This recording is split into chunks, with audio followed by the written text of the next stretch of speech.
So now I can consult the drawing, and I had brown, black and blue, and I put my, now I've already tested it, so I can take the gloves off. I've tested it, there's no voltage there, nice and tight. So the next one is black. So there she is.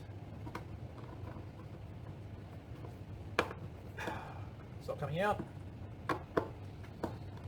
Stop coming out. Stop coming out. Earth was put on earlier. Very good. Now we also had clockwise rotation. And so what I can do now is unlock the circuit. Nice and tight. I can now bring my supply back online. I've got my key which I pulled out of the pocket. Goes like this. That. Okay, so if I'm going to do some tests now, I'm going to have to put my gloves back on. So I'll speed this bit up.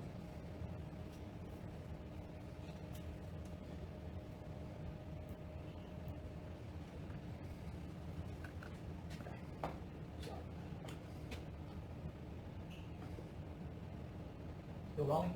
Yep. Comes off. Turn that back on.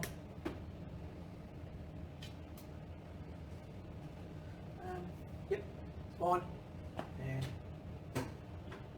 turn my motor on, and it's going in a clockwise direction.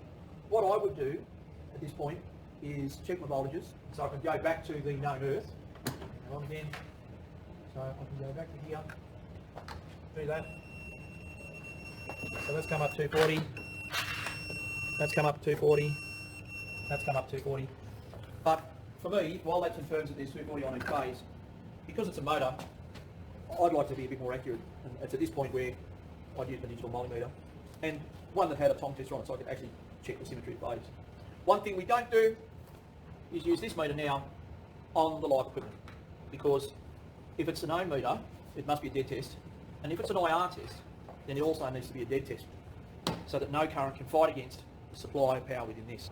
So the only meter that I can now use on this is, like the combi tester, I can actually get more accurate readings is a Tong tester for the current, which I'll check the amps on each phase, and also the voltage on each phase, so I'm going to use the voltmeter on my digital multimeter. So when it comes to the disconnect reconnect, there's a line drawn for people that aren't electricians or refrigeration mechanics with a national restricted licence. Apparently, testing with the combi meter includes the exercise, so it might be a hot water system. To commission it though, to gather the information that's necessary to make sure that it's running within the manufacturer's specifications, then we really need to do a couple of other checks. And I'm sure that we can, that this is perhaps all that the ESB asks for.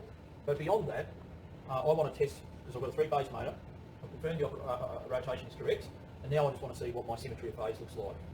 Okay, now, this is a star connected motor, so I don't actually have a neutral.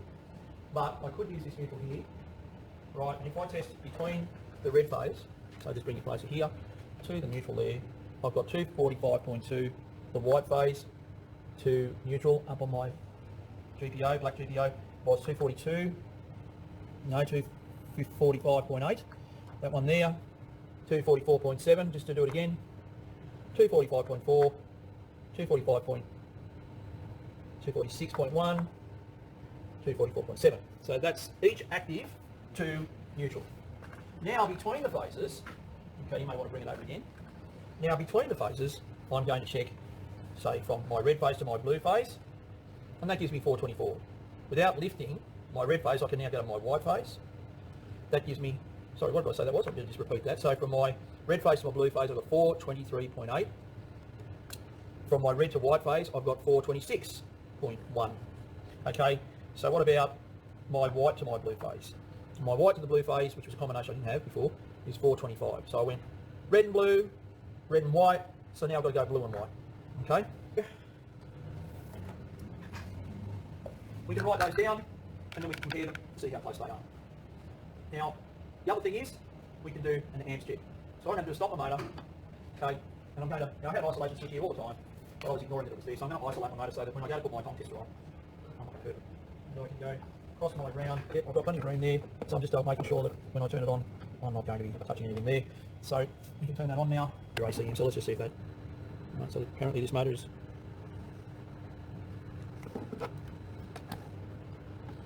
so it's using very little current, not enough to register on this time tester. So I might have to test this time.